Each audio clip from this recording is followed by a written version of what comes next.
Hey folks, it's me, Wyatt Flores here, and you're joining us on Wyatt Flores and Friends podcast. Today we have a very special guest, a very big mentor of mine and a friend, Shane Lamb, who is my guitar teacher, as well as a lot of other things. And really, we're just going to talk about kind of what's going on in my musical journey and some of the questions that I've asked him, and just him as an artist, and all the deep insights on that, and kind of hopefully give y'all a little bit of help. Some of the questions that I've had when I was getting into all of it. So hope this one is very informative, and thank you for watching Wyatt Flores and Friends podcast.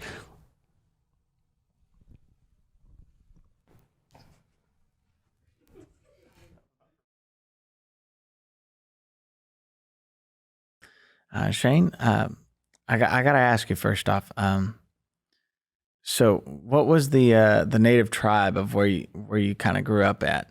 I can't remember. So I grew up in Rapid City, South Dakota, which is the Black Hills. So the Lakota Sioux were in that area, and there are 7 bands of, the Lakota. So they're different, like Sitting Bull came from a different sub-tribe. So yeah, that whole area was the Lakota. Goodness. Yeah. And growing up in South Dakota, because there's not too many people that I have met from South Dakota. Could you even just describe it? Is it like Nebraska? Is it like Kansas? Is it like Wyoming? It's a lot like Kansas and the Plain States on the eastern side. But once you get to the capital of the state is Pierre. Once you get in that area, you start getting into the Badlands, and then you get into the Black Hills. So it's a totally different thing on the western side than the eastern side. Huh.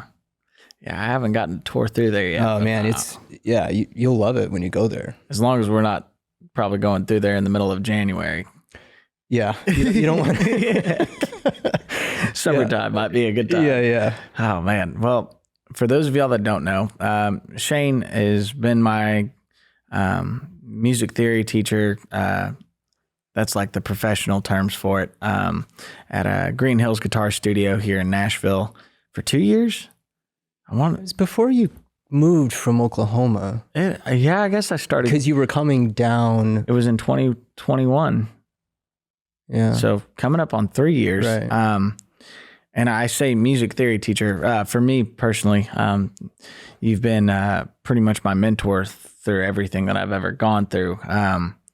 Just not just trying to get better at guitar, but get better with lyricism, and trying to work out through artist issues and tour life and what everything kind of looks like. And I'm very grateful to have you here, and I'm very grateful to call you a friend and to be able to have someone in my corner, I guess. I appreciate that. I'm really happy to be here. It's good to be here with you. But man, the question I get asked all the time from a lot of young songwriters or trying to be songwriters, or kids that are wanting to pick up guitar and learn, they're just like, where do I start? Where do I start? Where do I start?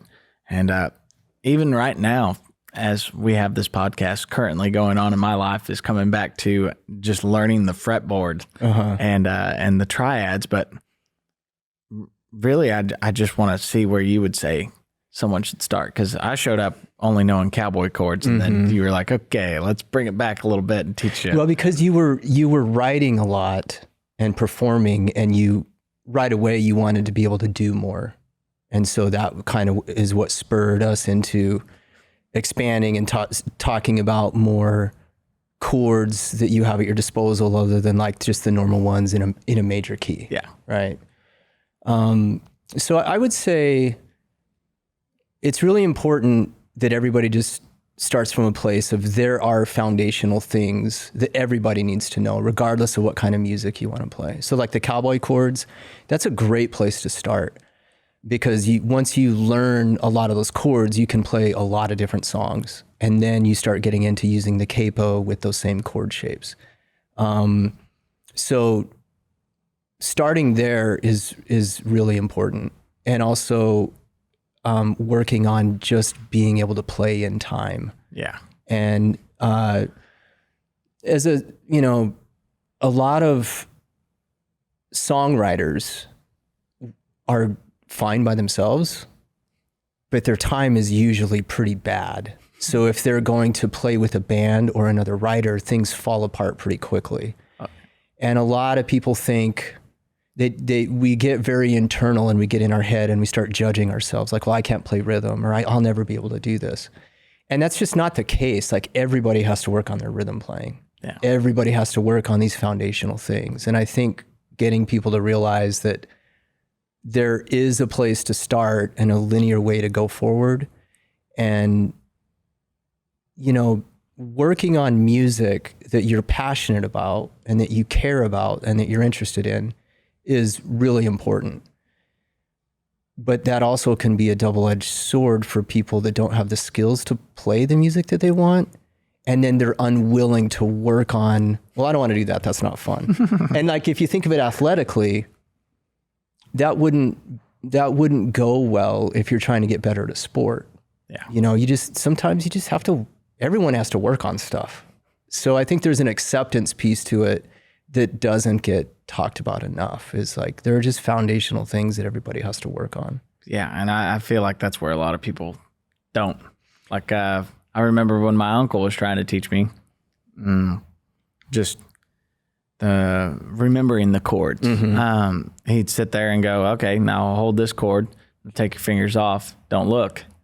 And you just sit there and you just, you know, and then you start switching the chords, and then that's how you don't look anymore. You know exactly where it is, and it took forever. And then even bar chords. Yeah. Oh, those things threw me off for a loop for the longest time. Yeah, a lot of that, and we talked about that too, is hand position. Yep. Like, everyone pays so much attention to the front of the guitar neck for obvious reasons. They're trying to get their hand to do a certain thing. But if you work on where your thumb is and what your elbow is doing, and bringing it in changes the front of your hand position. So paying attention to the back, it seems logical once you know. But I remember when we were working on stuff, you like, your shoulder would go higher, you'd wing out your elbow, and you were just trying so hard to get the bar. Yeah, just elbows up like this. Yeah, it was. Yeah. But again, it goes back to the foundational thing. Like, everybody has to work on that stuff. Yeah, and for me, it was definitely learning how much technique that I had failed on previously. Of just hearing the notes buzzing still, and then just realizing, oh yeah, little things like that are what makes you better, and it sucks. And but does it not suck more when you're playing live and you listen back to a tape after the gig, or you're in the studio and you're really exposed and you're hearing all that stuff and going, I don't know how to fix this. Oh yeah. Like, that's the point. Like, it depends on someone's personality. If someone is very type A and they just kind of hunker down and do something until it's perfect, they need, like, I try to push them through material faster. Yeah. And then people that are kind of lazy and always kind of let like 20% go. Yeah. I'm like, hey, we need okay, now play it with the recording. Now play it with me, because there has to be an accountability factor. Yeah. So I don't like the perfectionism thing. It really did a number on me personally, caused me a lot of anguish and a lot of frustration. But for guitar players and for songwriters that are trying to create, if you've just got your handful of songs, they mean so much, and you want to do them well and you want to perform well, that you can really beat up your songs. Oh, yeah. It's better to beat up somebody else's songs. Like, get good at those foundational things, learning songs, studying chord progressions, getting better at those transitions like you're talking about, and then bring that skill set to your own music. So you're not just constantly in your head judging yourself about your own music. Because it will rip you apart. Oh my God. Yeah. And I remember, like, we did a lot of stuff around, you would come in with some song ideas, or you would come in with some of your songs. You're like, hey, what would be another rhythm I could use? And we would work on that. And then we would learn some Beatles stuff, some Tom Petty stuff. Yep. Because it's such great rhythm guitar playing that you start to integrate more options. Oh yeah. You know, and that was something that you really took off on pretty quickly. It was when we started looking at other, you would come in like, hey, I really like this artist. And I'd be like, okay, well, let's learn 5 of their songs. And then we would analyze them and tear them apart and look at the chord progression, look at the lyrics, look at the melody, and then talk about rhythm playing. And then we would get into like, hey, if I'm playing down here in the cowboy chords, Yep. you have to come up with something that works while I'm playing, but you can't duplicate me. And that's when we got into like learning the neck and really finding the different voicings. I mean, I'm still doing that currently with you now is finding the different voicings. It's an ongoing, it's not like a 2-week thing. Yeah. Oh God, no, it's not. But that was like always like the most fascinating part is just, you never stop learning on it. I feel that way. And it just, once you think that you even have a little bit, nope, it throws you for another loop. And then it's like, nope, you don't know nothing. But on the rhythm side of things, like, my dad was a drummer and I wasn't the best at drumming, but I always liked. He would hold you accountable, wouldn't he? Oh, absolutely. And then the time period where I wasn't around him playing music, and then I finally got the band that I'm with now. Yeah. They didn't know how fast a song was going to go whenever we played live. I mean, once the drummer would finally kick in, I'd be locked in, but there for a while. Yeah. Woo, they didn't know what BPM we were going to be playing. But you were aware of that, right? And it probably, I would imagine that, because I remember as that was scaling up for you, you were managing a lot with your writing and with playing and recording. Like you were having to do a lot of different things, and that comes with its own challenges because you're learning as you go, and then you also become more aware of where your deficiencies are. And that's hard to deal with as an artist in real time, because you're having to do press, you're doing all these things, and then as you go to play with the band, you're like, man, I'm speeding up. And that that causes you a lot of stress. Oh yeah. Because you're very aware. And you're not in your garage doing it with your buddies. You're on stage, and the drummer after the gig's like, dude, you're all over the place. What are you doing? Yeah. Those are the things that I think are, like, you're talking about foundationals. What would I say to people? Work on the basic stuff so that when you're in a situation at a party with your friends or with your relatives, that you have a skill level that you are comfortable with. Yeah.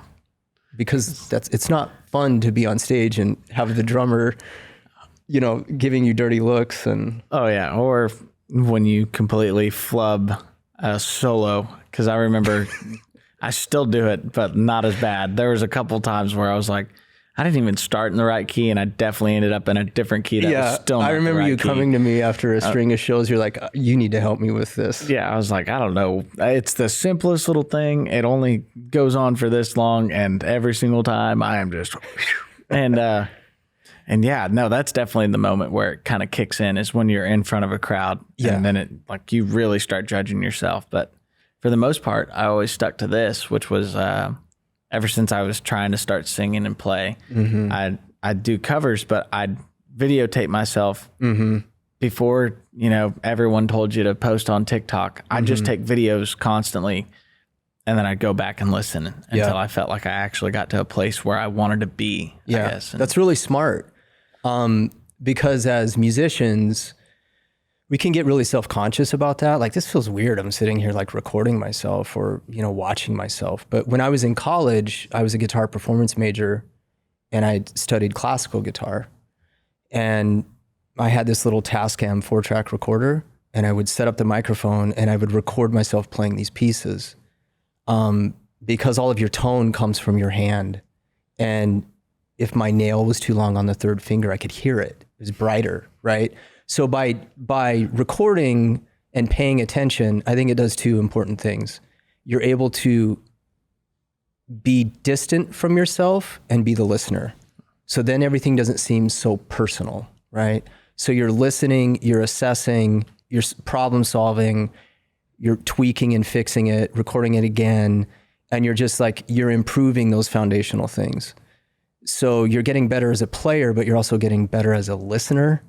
And you're you're developing not like thick skin, but you're more curious about the music you're creating and not taking everything so personally. Yeah. You know, and like it's not a failure. If you're listening to it and you have to fix something like what you were doing, that's this really smart way to practice.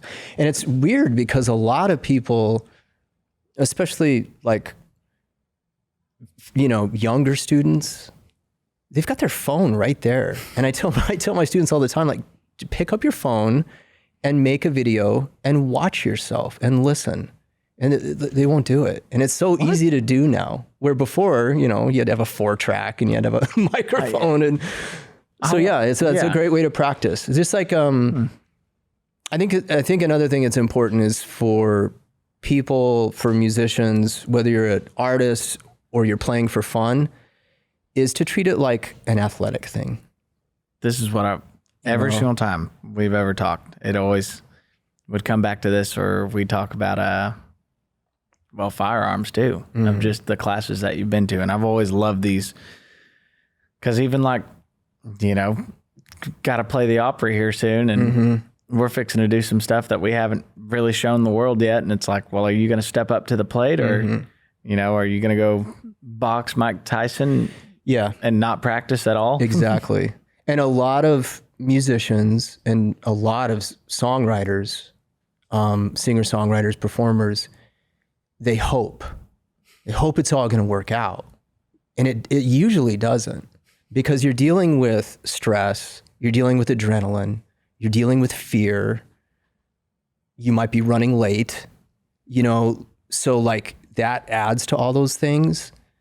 And so treating it like, I don't like the word practice. I don't like practice because it's a little too kid-like. Yeah. Like kids practice piano. I like to think, I try to ask people, what are you preparing for? If you're preparing for the Opry, like it's the Opry. Like, you have to prepare for that. So how do you prepare? There's the physical, technical part of it. And then there's, do you have your lyrics memorized? Do you have can you do this 10 times in a row and not miss it? Yeah. That's the preparation part that is hard, and it's not romantic and it's not always fun, but that's what being a better performer is, or a better songwriter, better guitar player. And that was definitely the hard part for me to realize. I've just seen all those people up on stage and they're just absolutely rocking it. And yeah, then you start trying and you're like, there's nothing cool about this. Yeah. But that's it's a lot of work. Oh yeah. And I still just don't be type B is really what I want to say. You think you think you're more on the lazy side? Oh, for sure. Just not doing the things that I need to and studying the things. And that's why I've been more harder on myself this year, more than I have ever. So you don't strike me as like a lazy person. I think I can get in burrows of times where I get, yeah. But then, well, we all get there and then, have to work out of it. But I think a big piece of this is true for everybody. And again, it's not romantic. It's time management. Yeah.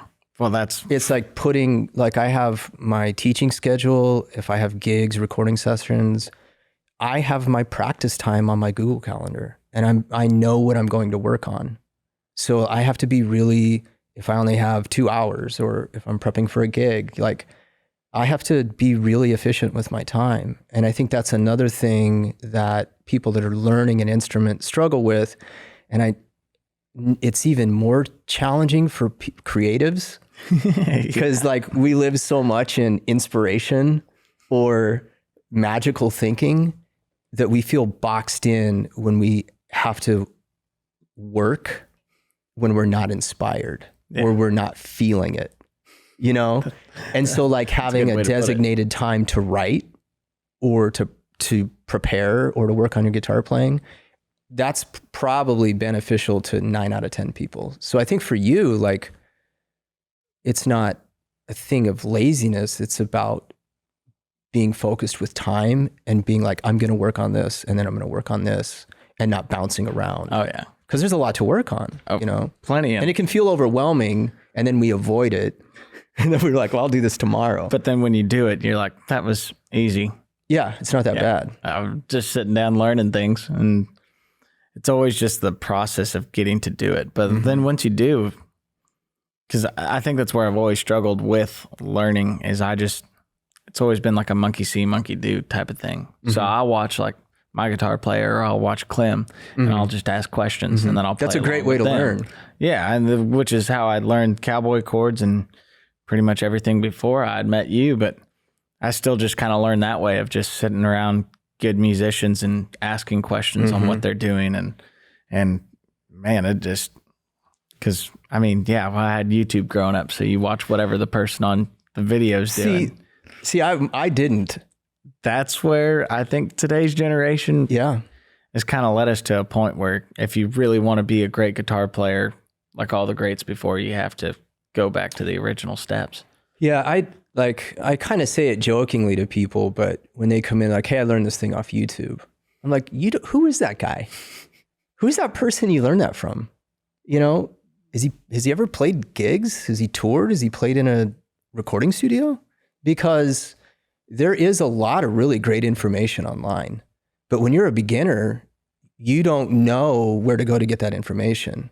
And over the last, I would say, 8 to 10 years, I'll have people that will come in, singer-songwriters or guitar players, and they're like, man, I've been learning online for a year, 2 years, and I just feel like I'm not getting better. I'm kind of stuck.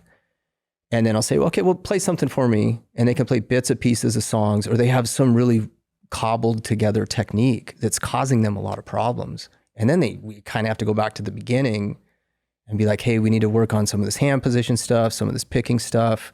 And then they get really frustrated. Yeah. And it's not their fault really, because they've been learning online, they've been doing the best they can. But in a way, it kind of is their fault, because they kept going knowing that they weren't getting better. Oh, yeah. So it's not just to blame the medium or technology, but I think too, with technology, we have shorter time frames, and we think we should be able to do something faster because that person's doing it, right? Yeah. But what that person isn't showing you is how much they had to practice to get there. And then make the video and not mess up anything. Yeah. Or to like, I think we have very unrealistic expectations about ourselves today because the ease of which we can Google something or get on YouTube. Or if you think about, like someone like Jimmy Page or Eric Clapton or Jimi Hendrix, they were learning stuff off records. That means drop the needle back, drop it back, drop it back. Because and they were learning from their friends the best they could. Yeah. But they were spending a lot of time figuring out like 20 seconds worth of music, but their ears got better. Yeah. Their technique got better. So more time on less information is usually a pretty good way to go. And just to make sure that you get it right. Because that's what I'm still realizing today, is having to go back to the slow and basic, but it helps you process the information. And once you have it, you don't lose it. Yeah, you don't lose it. And you, ever since I've known you, you've had a really good ear. And it usually goes one of two ways. Usually people don't have a good ear, and they're frustrated by that, and they feel less than. They feel like, well, I'm not a real musician, or I can't really do this. And that's not true. And they think that they're never going to get a good ear. Working on your ear is part of being a musician. Yeah. Out of all my friends, I had the worst ear. Like, they all would learn stuff faster than me. They could figure things out by ear. I had to really struggle with it, but my ear got better and better and better, to the point to where I developed a pretty good ear, but only because I had to work at it.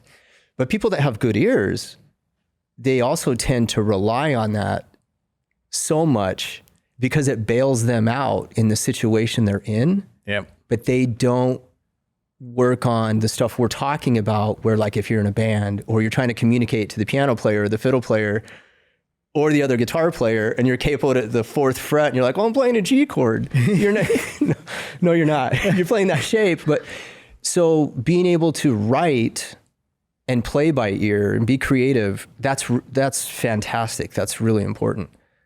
But to take it to the next level and be better, you have to address those blind spots that we all have. Even people with really good ears, like if you're going to play on a session and you're cutting, 5-8 tracks in a day,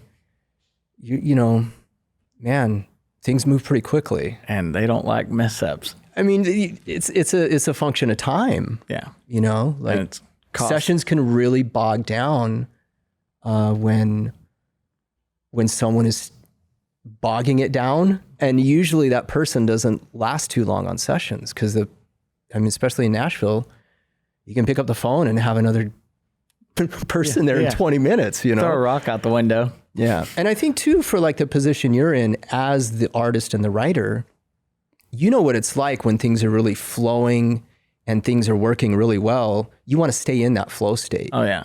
But as an artist, if you're the one bogging things down because you can't play in time, or you can't communicate to the band what you want, that can really crater a session, because then everyone's sitting around trying to figure out, well, you want that.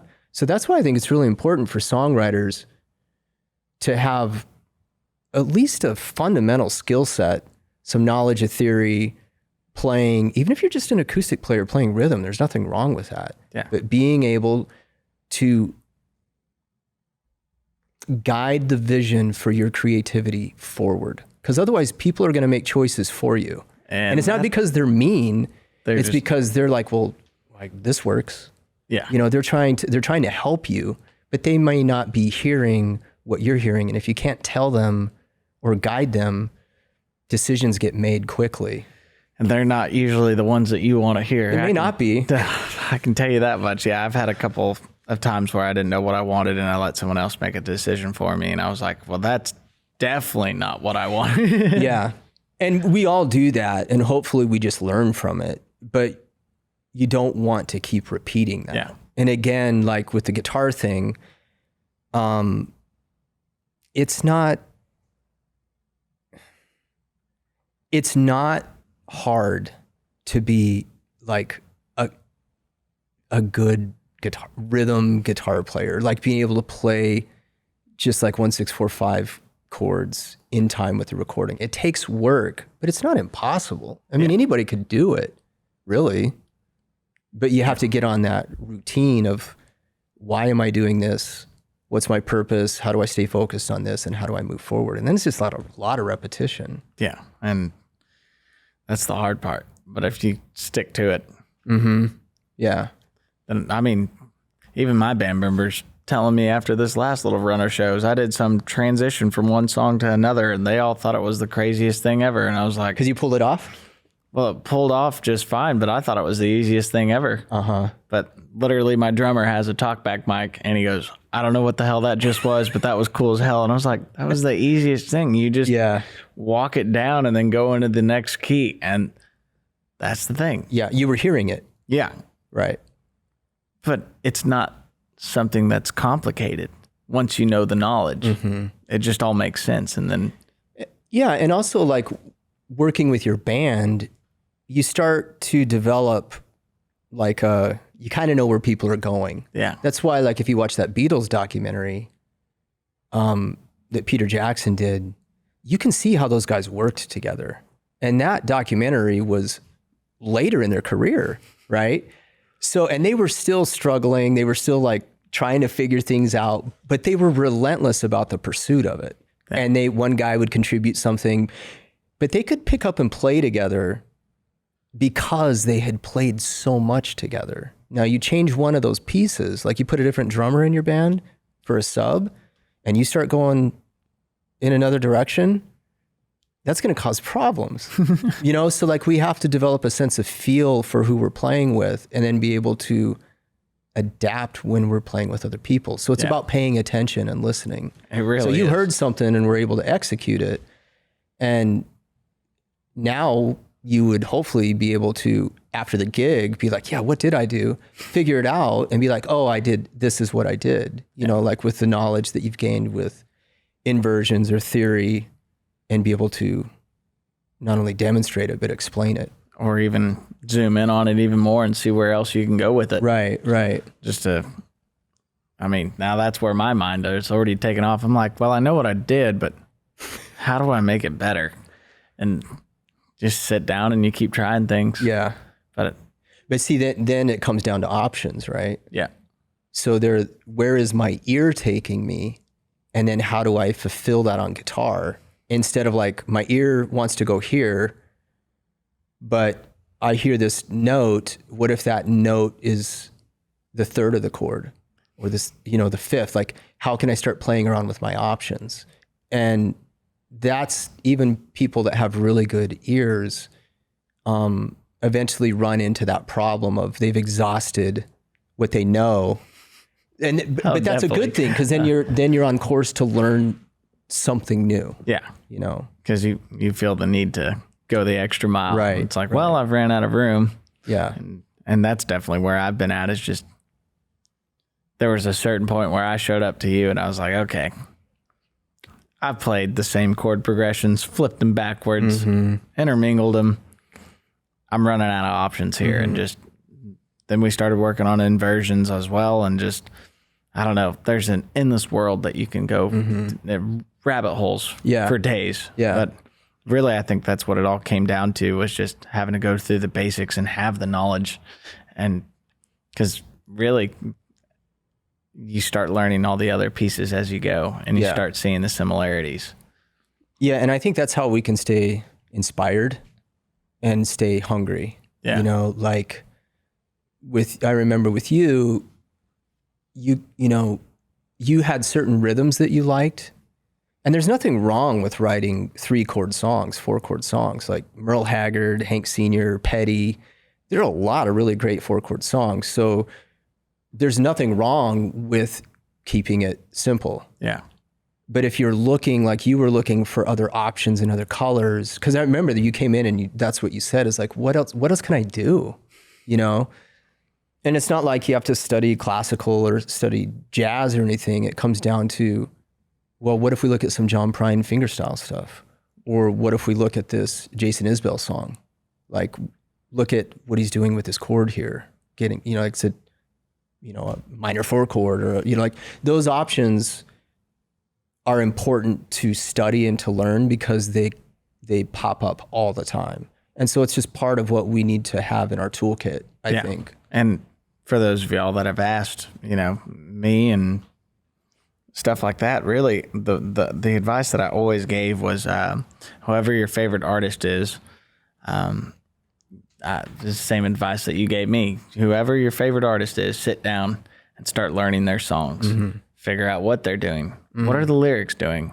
Take the lyrics and don't listen to the music. Just read the lyrics. Yeah. And pretty much you just deep dive and you try and get inside their mind and see what they were thinking and seeing how they did it. And really, it all comes pretty dang. It all looks simple if you take away the music and you just read the lyrics, and then you're like, you realize things. Oh yeah, 5th grader could have wrote that. Right. Some of the simplest songs, you're like, that everyone loves, and then there's other songs where you're still sitting there going, I have no idea what this guy was talking about, but it's beautiful. Yeah. And I think like the music is an interesting thing, because we hear the end result of a process. We hear like the final performance, the final mix, the mastering, and then we hold ourselves to that account. And it's not really fair, but if you can learn how to break a song down and understand its components as a guitar player, or if you're a songwriter and you want to get better at your craft, like study melody, and like study chord progressions, like just harmony, Beach Boys songs. There's some really crazy chord progressions in there, some Beatles stuff, and if you want to keep it pop rock, and then studying lyrics. We've talked about this too, like reading literature, reading poetry. Like there's a reason why people that we, admire and get known as good songwriters, they're pretty literate. They read a lot. And I'll never forget you just giving me we were just sitting in your room and you're like, here it is. You see all these books? Go read. Make yourself knowledgeable. Yeah. Do it. Literally that has been like the turning point of this year of just trying to read and to learn more. I guess I never felt the need to know more than I already did. And then really once you realize how much you don't know, you're like, well, why can't I go figure that out? I remember having conversations where we were talking about where you were from. Oh, yeah. About Oklahoma or about your family or like knowing who you are is really important. Oh, yeah.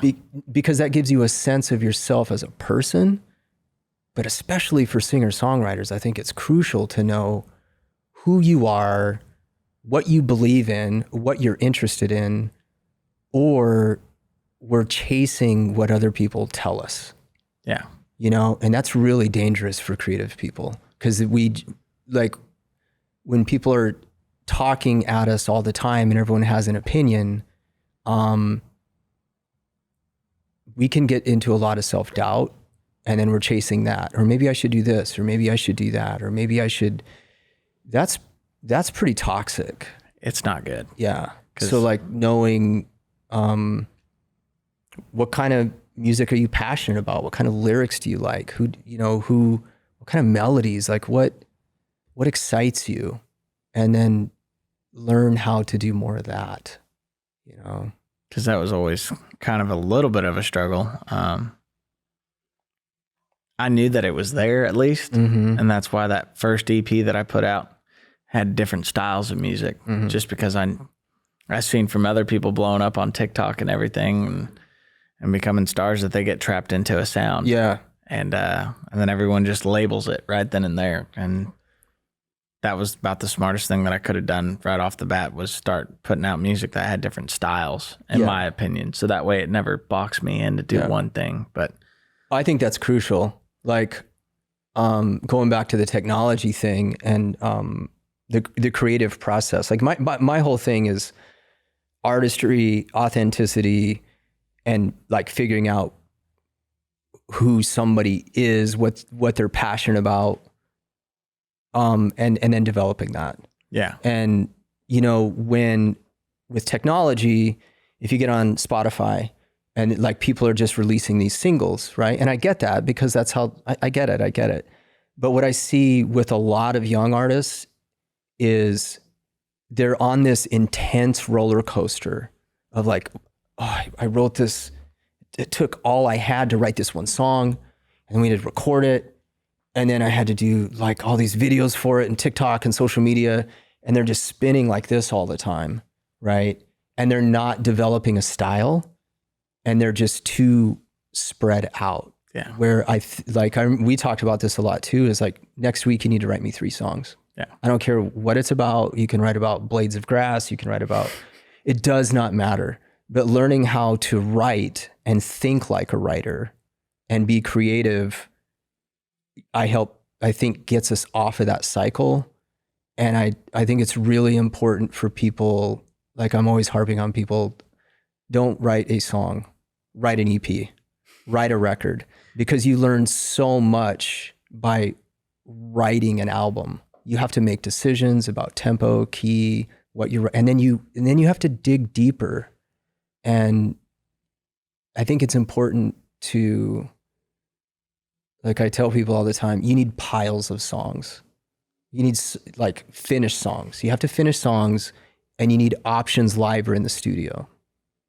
You know, like that way you know how to write. You can write quickly. You have a skill set. So if you're going to co-write with somebody, someone has a chorus. Well, you can assess the song and be like, okay, I know what key we're in. What if we go here for the verse? What if we go here for the lyrics? Like, and you start building. You're building. And I think you're right. I think that EP you did, it gives you some space because you're telegraphing right away, hey, this is where I am right now. And I do like these different styles of music, but I'm going to keep moving forward. Yeah. You know, and when a lot of people just kind of live on this one song by one song thing, that causes songwriters a lot of creative issues and a lot of problems, a lot of like emotional creative problems. Because it's just being in that loop, that routine of every month there's another song coming out and this is what we got to do to promote it and put it out. Yeah. And all that is very important. Yeah. But I think artists, like songwriters, their job is to create the best music that they can create at that time and be authentic, explore, grow, and then put it out and then do it again and do it again and do it again and keep moving forward in that way instead of like just one song and then one song. Because I don't think you learn how to work that way. It's not very functional. You know, it's not like back to the athletic thing. Being able to work is, I think, extremely important for creative people. Yeah. And honestly, it's been tough on my end of just, you know, one song does blow up and then it's off to the races and so how does that strike you? Like it was, I mean, of course you're having a great time because you're like, oh my gosh, like this song's actually doing well. People are listening to this. And then in the long form, I looked at all my heroes and I was like, but how am I going to get to that part? Did you feel a pressure immediately? Like you're grateful for like, hey, something's happening, but you're like, oh my God, what do I do now? Absolutely. Because I mean, Please Don't Go, like literally Traveling Kid was the first song I ever wrote. The third song that I wrote was Losing Sleep, which is my like second, I think, on charts or whatever, on my own charts. And then Please Don't Go was like the 10th song that I had ever written. Mm-hmm. And then all of a sudden people are like, well, where's more? And I'm like, well, so it went from what, like the second song to the 10th song? Yeah. Okay. So do you think that songs 3 through 9 were important to get you to the 10th song? Well, absolutely. Yeah. That's what I mean about you need a lot of songs. Oh yeah. Because I read this interview, I think it was John Mayer, where he said, to this day, I don't know which of my songs are going to be like a big hit. I think I do, but I've always been wrong.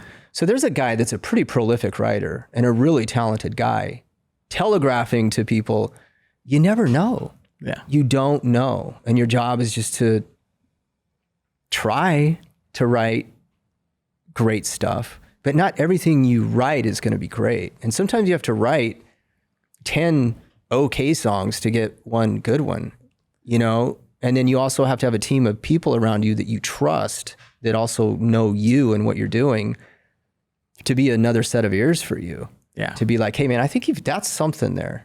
You know, that's how U2 works. A lot of people don't realize that, but Daniel Lanois, like those guys get in a room and bash out about a bunch of stuff. Daniel Lanois has an engineer record it all and log it. And then he comes in and identifies, oh, like that's a thing. Oh, okay. That's a thing. And then he works with the band. That's how crazy. Yeah. Everyone thinks that like it's Bono and the Edge. Huh. It's those 4 guys getting in a room, but they're just like throwing out ideas and jamming, and they're not really aware in that moment. And then Lanois comes in, he's like, hey, that chord thing right there, we need to develop that. And then they get to work. Huh. So if people, and that's not uncommon. So if there are people that are writing a lot, that are successful and are building a career, that's how they're working. Why do other people think that shouldn't be their process? You know, like you had to write those songs to get to the 10th song you wrote. Otherwise, had you stopped and gotten into the perfectionism thing, you may not have written that 10th song. And there's songs that I think should be better than the other ones before, but you don't know. You don't know, and you don't know how they're going to hit people. And I think that was always something that lit a fire under my ass, was just you telling me, you want an album? Go write an album the next week. And then next week, write me another album. Mm-hmm. And I don't know, it just fueled me, and it opened my eyes. It's liberating, isn't it? You feel less pressure in a weird way. Yeah, it's like, oh yeah, we're just going to write 10 write songs an album as fast as I can. And then even with this album, for the most part, all those songs were written in 2 months. There's a couple that were written a year, maybe 2 years ago, but that's only like maybe 3. Mm-hmm. The rest of them Yeah. We're just in that time period, and it's just capturing that moment of where you are, and takes the pressure back. Yeah. And it doesn't feel like it's something crazy, but I am grateful for the experiences that I had releasing those 2 projects that weren't quite albums, weren't quite EPs, just because it helped me get a better sense of what I wanted to, portray out to the world of who I am as an artist, but also get the experience of going from recording everything on a Focusrite with a computer, right, to getting a decent studio and kind of bashing songs out and seeing how they turn out, to actually going to a real producer and musicians that are really fit for those songs and just there for vibes. And then watching all that process come together, I will say that was probably one of the best decisions that I ever got to make, was doing 2 of those projects before really coming into an album. I think that's really important. And I work with a lot of songwriters, and that's what I tell them is you need to make as much music as you can right now where you are, because it's going to change. Like, you're going to be a different person in 5 years. You're going to have different responsibilities, and having the ability to work and seeing things as a snapshot, like it's just a Polaroid. Even if it's 10 songs, like that's where you were at that point in time, and then you're someplace else because you're a human being. Yeah. And you look at what the Beatles did with each record was different. Look at Bob Dylan's had like 30 careers in one lifetime. He did the Christian records, and then he moved on. And now those Christian records he made are like a staple of, like, he made a thing where he was interested, and then he moved on and did something else. Like, people are always trying to catch up to Dylan because he's not afraid to move on, and he's not afraid to be exactly where he is at that moment in time. And then he goes someplace else. Yeah. And that, I think that buys creatives cushion and space. I'm not saying that every record you make needs to be different than the one before, but I think working that way helps an artist have the ability to work and create, even when you're not inspired, because you have to work. Oh, yeah. Because that was, if there's one thing that I could go back and do, it would definitely be write more songs. Quickly or just in that time period. Yeah. Before things blew up. Yeah. Do you feel a pressure now? Oh, absolutely. And and there's times where I don't feel it. Yeah. And then that's when I know I'm going to get a good song, and I don't feel like a teacher's over the top of me looking at what I'm making, know. See, that's an interesting thing, because even though there are people around you that are really genuinely trying to help you. Oh yeah. When you are in a mental, emotional space where everything feels like it has their hooks into you. Yeah. It's hard to write because you feel all this pressure. The last Jason Isbell record, that Weather Vanes? Yeah. He wrote that on the set of that movie he did. Wait. He had all this Killer of the downtime. Flower Man? Yeah. Well, that makes... So he's like hanging out on the seen that set, King right? of Oklahoma. He's a songwriter, and he's into characters, and he loves to play guitar, and he likes to write, and it's all character studies. And so like he's got downtime on a film set. He's writing songs because that's what he does. That's what I'm talking about, is like always be writing or gathering ideas, singing into your phone, writing a couple lines in a notebook, because it's something you can come back to and work on and develop your writing. We talked about where you had come from and just kind of your upbringing. And I'm a little gray on it because I know we talked about it from a long time ago, but just like the perfectionism of everything. What do you think kind of started that for you? The perfectionism? Like the perfectionism of wanting to get so good at playing guitar, because there was that sense that I don't think a lot of people have these days, or at least I haven't ran across a whole bunch of people that are like, you of course, but like Billy Strings, he talks about, I think, doing meth and sitting down for hours and hours on end. And I've had other guitar players that I've run into that are like, oh no, I just did a whole bunch of, what is it that people take for ADHD? Why can't I? Adderall? Yeah, Adderall. They're Yeah. like, I just took a whole bunch of Adderall in high school and sat down and played Right. for like 4 days. And then, Yeah. I don't recommend any of those paths for people. yeah, I'm not trying to do that myself either. Yeah. I was the only musician in my family. So I didn't have people around me that played an instrument. So I always felt like I was failing and I never felt good enough. So I would just practice relentlessly. And I wasted a lot of time working on stuff. I was practicing, but I didn't know what to work on. So I was really putting myself through the ringer, trying to learn a bunch of stuff, trying to figure it out on my own. So I think I developed, and I've always kind of been a perfectionist. And I think it comes from, honestly, all of us have it, these places in us where we feel insecure or not good enough and we want to be good at something, you know? And as a real little kid, like elementary school, I always loved music. I loved holding a vinyl record. My neighbors, they were older than me and they played in a band. They were high school kids and I was like 7, 8. And I used to go over there when their band would rehearse and I would just look at these vinyl records and I would read everything on there and look at the pictures and I wondered who a producer was. And music for me, I spent a lot of time alone as a kid. So I was very internal. So I would listen to music and really listen and think about the lyrics and wondered how people made records. And it just, in a way, I think it was an escape for me. Yeah. That and reading. So again, those two things are great, but they also cause you to be very internal. Yeah. So it's a lot of self-chatter, a lot of you talking yourself, judging yourself. So that kind of fueled me. Like I wanted to be good, but I didn't know what that meant. So I just kept pushing myself relentlessly. And I mean, I took some guitar lessons in my hometown in South Dakota at the music store, but I still didn't have a sense of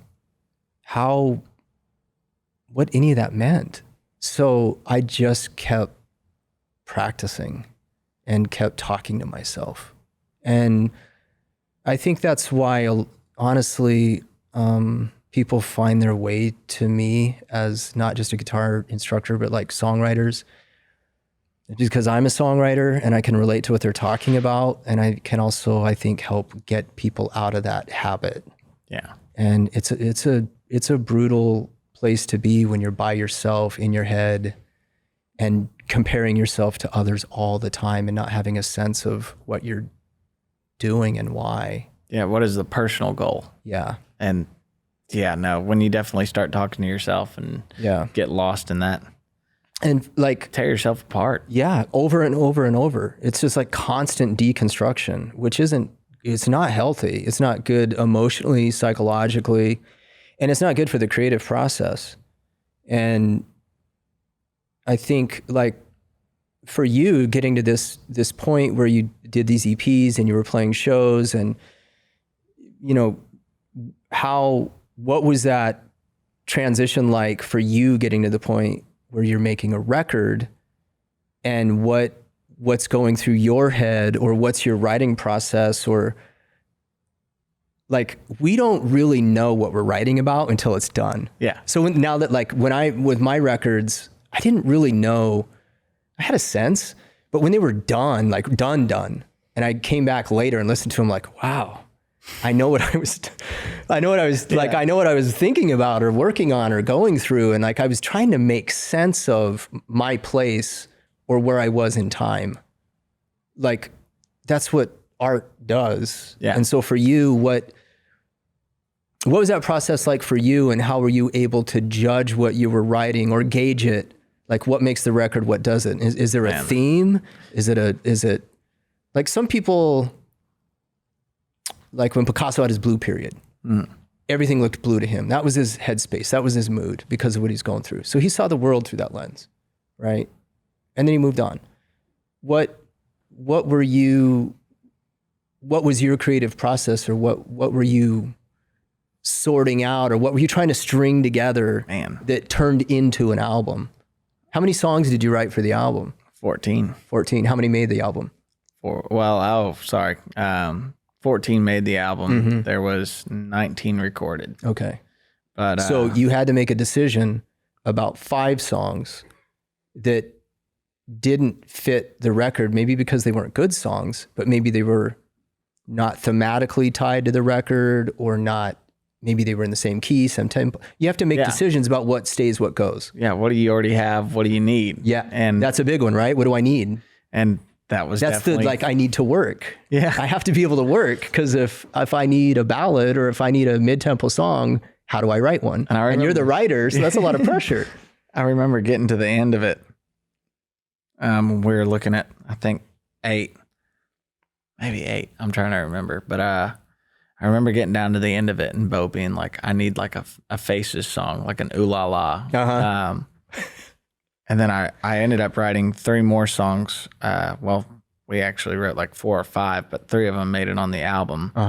And that was Oh Susanna, Right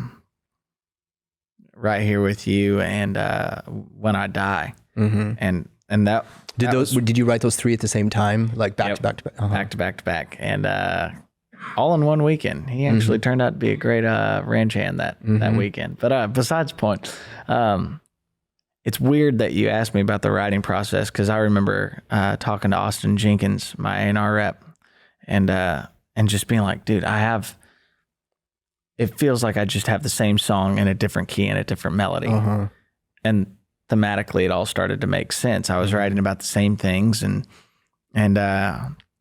really at that time in my life, that was right after Ryman, right before Christmas, going into the new year of 2024 is when most of the songs were written. Just the entire thing was just me trying to figure out where home was. Is really, which is where I was, which was right before I took my break, and February was just me searching, because there for a while. I mean, I don't want to say that I can blame people for my own mindset, but there for a while, there was a lot of people that came into my life that are no longer with me anymore. And I thought that I had to give up everything to go chase this. So which makes you feel more disconnected from, or question, what is home, right? What is home? Who am I? Yeah. And, you just kind of go through the cycle of things. And I had already been struggling with those things beforehand on the other 2 projects, but this project really defines it. And I was after home. Welcome to the Plains. I was really searching for the more red dirt style of things in some of this project, and then also giving different styles of music that weren't quite straight down the middle, but for the most part, it all kind of came out. And then when you see it at the very end, like when I walked into it that first week, I thought all my lyrics were shit.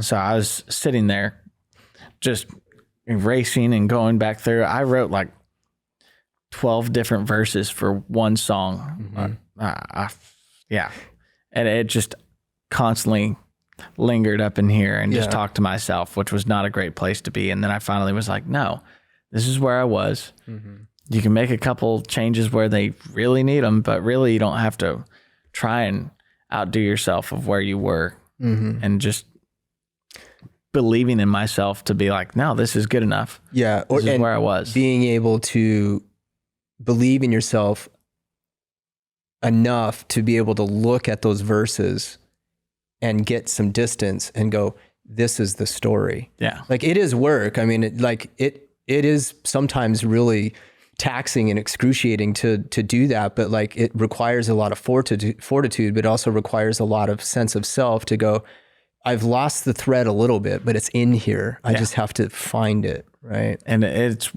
kind of, it was hard for me to sit back and be like, what do all these songs mean? Because I look at them individual. Yeah.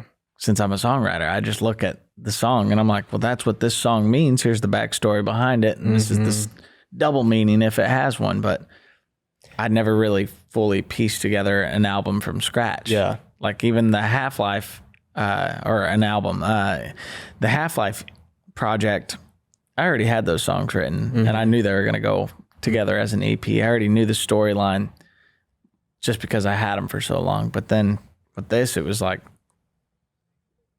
we're going to start here. We're going to end here. Like 19 songs was a lot to record. Mm-hmm. I didn't even,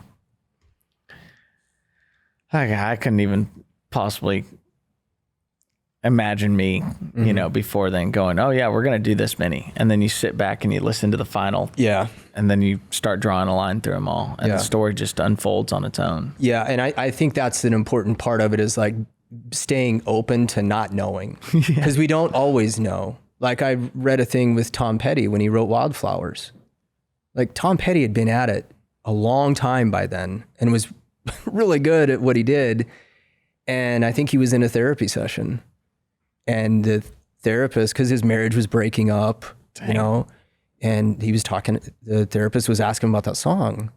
And I think the story is Tom's like, well, that's, you know, it's about my wife. I want her to have, and the therapist is like, you're right. You're talking to yourself. You're giving yourself permission to have good things. And he, you know, he was like, yeah, you know, we don't always know, but I think we just have to keep going and find out. That curiosity and that thing about home. I mean, that's mythology. That's the hero's journey, is going out, coming full circle, and you've changed and things have changed. You have more awareness, more insight, maybe some scars, but maybe some expansion as well. Like coming home is a challenging thing, because when we leave and we come back, home's different. Oh yeah. But it's, you know what I mean? It's still the same. Is that what you were chewing on with your record? Is like, where's my place in this? What? Oh yeah. Cause I didn't know who I was there for a little bit. And home was who I, you know, was brought up to be, of knowing who I was when I first started. And then you start looking around and you're like, who am I these days? And I remember too, that was a big thing that we spent a chunk of time on when you first came to Nashville. Was there's the Music Row thing, there's the, you know, whatever the Nashville thing is that's getting produced, or, you know, whatever, that you, it's kind of the opposite of the home thing, is like, now you're in Nashville and you are having a lot of thoughts, a lot of issues around what does it mean to be here? Yeah. Because what kind of songs do I want to write? Like, people are I'm doing these co-writes and people want me to, like, that's not what I want to do. And I remember early on us having discussions about, like, man, just keep doing what you're doing and don't get pulled in those other directions if that's not what you want. Yeah. You know, if you don't want to do that typical Music Row co-write thing and you want to be an artist, develop that and not. But I remember I would say there was like a couple months there where that was like a really. Oh yeah. Cause they were throwing me in writing rooms all the time with random people, and which is always great because you learn from it, which was the only perspective that I could have, was be a sponge, learn from what that songwriter. But who are you being a sponge with? Yeah. You know what I mean? Like, that's where there's nothing wrong with being in the rooms and writing. If that's what you want to do. But it's not the most cohesive or best way to explore one's own artistry. Yep. And I think that's where I learned the most, was just being stuck on air mattresses with Braden and Austin, and me sitting there talking to Austin. Yeah. And learning music from him, and sitting down and writing new songs and studying the lyrics and figuring out why I liked a song so much and why it related to me and how did they tell that story. It was all those nights sitting around until 2 a.m. Yeah. Just studying. It was literally, that was my college experience, was being locked in an apartment of a place where I did not want to be. And all you got is a couple dollars, an air mattress, and a guitar. And that's really important, because that's like, you don't have to go to college to be a good songwriter or a performer. You don't, but you do have to study. Yeah. You know, it doesn't, like, if you want to play like Joe Bonamassa or you want to play like B.B. King, You have to study that body of work and you're going to learn something. So not everybody has to go to college. And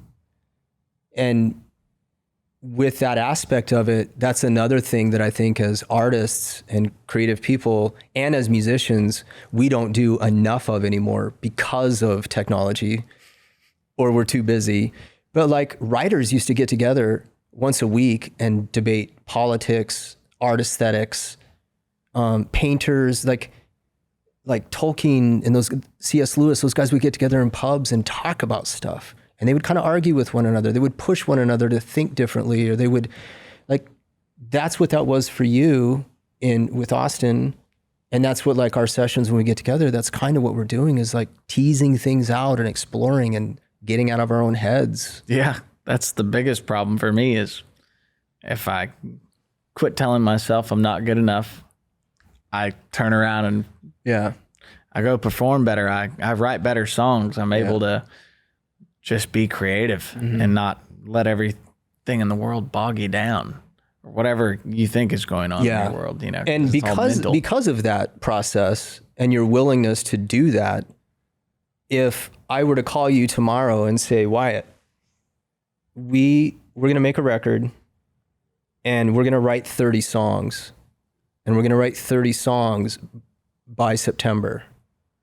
You would be like, well, that's a lot of songs, but you wouldn't be freaked out. Yeah. Because you've been in this process of doing this and moving it forward. And if I said, hey, we're going to write 30 songs, you wouldn't go, oh man, I can't do that. I've got this new record coming out. You'd be like, yeah, that sounds fun, because you're a writer. That's what you want to do. So like, you want to keep moving this thing. Well, what happens next? Snapshot, keep going. Exactly. Man. Well, Shane, thank you for being on here. Yeah, thanks for having me. This is fun. This was fun as all get out. And I'll see you tomorrow too. I'll see you tomorrow morning.